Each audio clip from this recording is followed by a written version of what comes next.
I want to watch the news. Are you making headway at least? This is the news.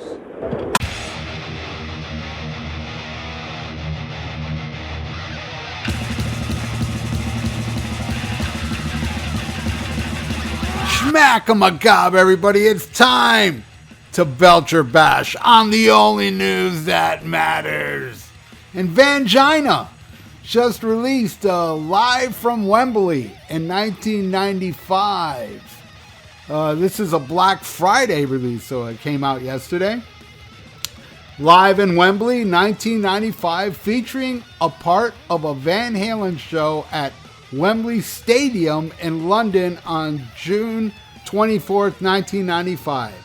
Taken from a radio broadcast, it was widely bootlegged before it got an official release earlier this year as part of the expanded reissue of their Balance album.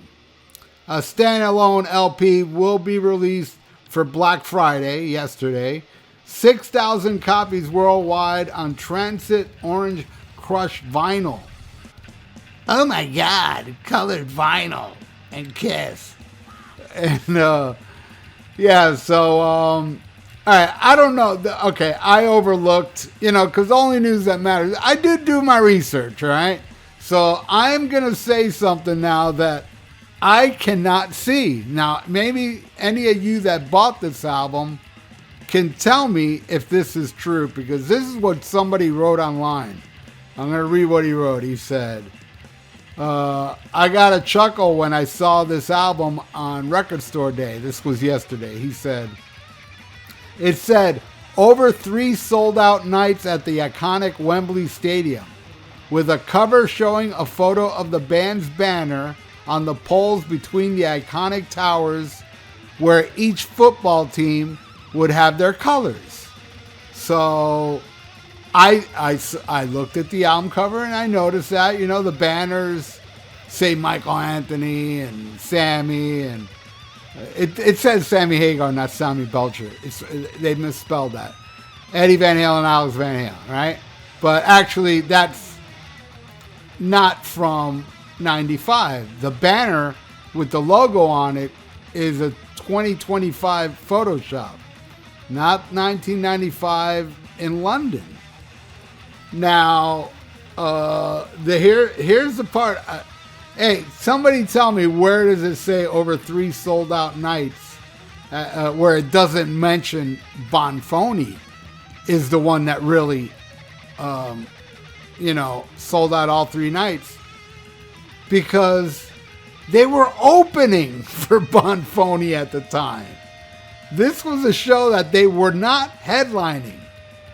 And yeah, it'd be honest if they were to mention that somewhere on the album, opening for Bonfoni, but that wouldn't make them look good. And plus, Vangina was a huge live, so why not carry the tradition?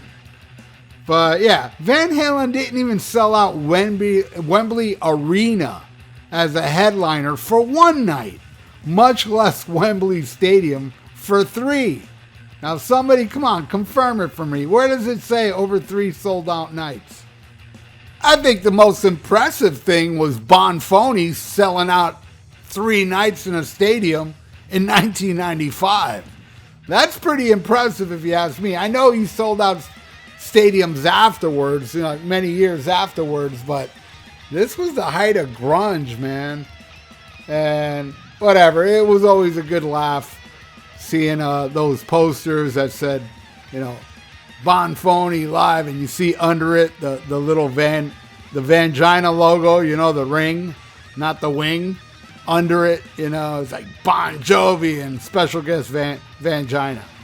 That was pretty funny. So now they released a live album on it, and hey, man, I'm sure, man, I goof on Vangina all the time, and yes, I goof on a nice percentage of their audience because of the ones that attack me. But, the ones that don't attack me, it's great, man. I hope you are enjoying this. You're like, wow, I know a lot of, Vangina diehards are Balance fans, or they love all the records. So, good for you, man. You got to go. And I saw the track listing And it does have the guitar solo, which is the best part of the damn show, in my opinion.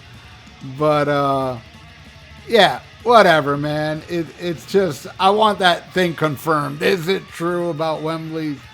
Did it say 3 sold-out nights anywhere on the record, you know? Because I can't seem to spot it. I don't seem to spot it at all on the album cover picture I got. Well, all right, enough of that. I want to share this story that I saved way back in May 31st, and I never got around to talking about it. In an interview with Meltdown of Detroit WRIF radio station, Sammy Belcher was asked if he had any regrets about his time as a lead singer in Vangina. And he said, "Oh, hell no. Oh, no regrets whatsoever. I regret that we broke up just to see what else we could have done.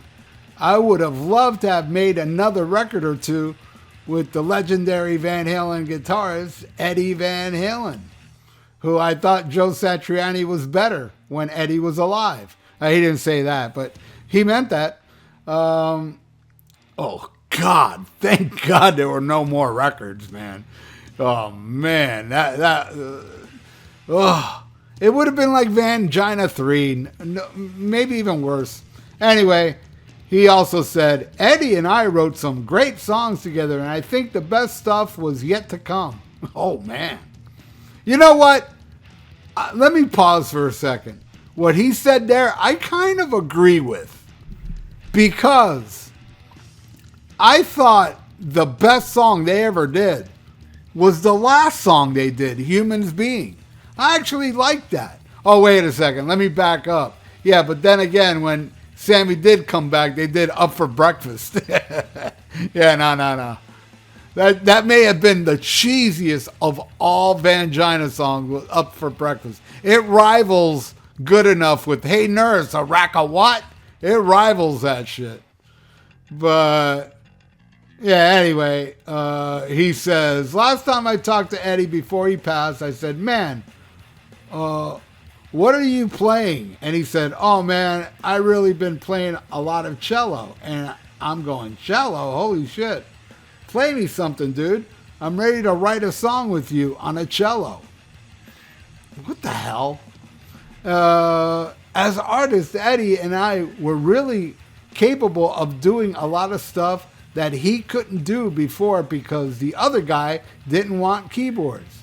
Yeah, but, you know, there's jumping, I'll wait. But, yeah, he is right, though. Dave is like, "You're a guitar player, man, not a fucking keyboard player." And, hey, I like Eddie more on the guitar than keyboard. Not sorry, don't excuse me. Anyway, Sammy added, apparently referring to Van Halen, original only singer, David Lee Roth. And then he said, "And when I walked in a room with Eddie, he showed me 2 guitar songs and I joined on the 5150 album. He showed me Good Enough and he showed me Summer Nights. Those are the 2 riffs he had." And then what? Let me just stop right there.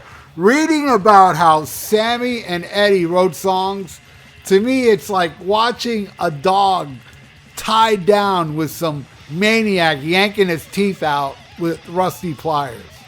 So I don't want to know any more about how they wrote songs. It was just painful enough as it was, man. For me, you know, I know a lot of people love the Vangina stuff, but yeah.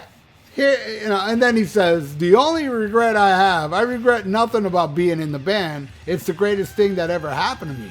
I will never reach the pinnacle again in my musical career." Nope, you didn't before and you didn't after.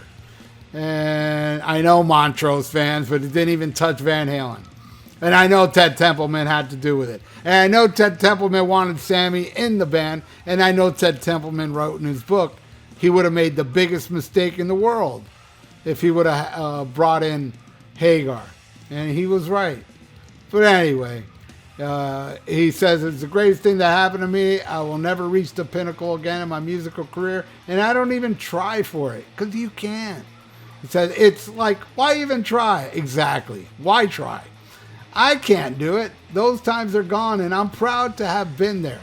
you are so fucking lucky to be there. Because if Van Halen never formed Vangina with you, come on. Where would Sammy's, career be today? No way he would have been able to afford to buy a tequila thing and become a multi-millionaire from it. He did it with Vangina money. Hell yeah, man. How the hell can he regret joining the biggest band at that time? They were the biggest band. Van Halen was the biggest band. 1984 was their biggest album. And he walked into whatever they did. But, this is how I look at it. In the mid-'80s, I thought music was terrible. Like the popular music. I wasn't into none of that crap. I know a lot of you were, I didn't like Duran Duran. I didn't like the Men at Work and Mr. Outfield. It was all just, disposable. Where all these bands I'm mentioning now would be playing fucking, the food truck festival. You know what I mean? If Sammy Hagar didn't join Vangina, he'd be playing the Porta Potty Festival. And he'd be opening the Porta Potty Festival. Give me a break. He's right, though. I got to agree with him. Best thing that ever happened to Sammy Hagar, man, was joining the biggest band in the world. But it's a damn shame, I will say it, that he left right at the point where whatever Van Halen was going to do wasn't going to be number one anymore. He was right there. They fired him right in time where he has that record of, hey, number one albums. Nah, it wouldn't have lasted. I think that was already the peak. And Vangina, if you look at their album sales, their biggest selling album was 5150. Then Oh You Wait 1 2. Then For Unlawful Carnal Knowledge. Then Balance. Every album sold less than the last one. Van Halen? No, it went up and down. 10 million on the first album, over 10 million on the first album, over 10 million on 1984, and 4, 5 million, 6 in between. Means more to and it means more than number one albums. And actually, in reality, album sales don't mean anything really. I mean, in the grand scheme of things, but since Vangina fans love to bring up, we've done nothing. They've done nothing but number one albums. But why don't you mention that they've done nothing like, the first album in 1984 sales-wise? But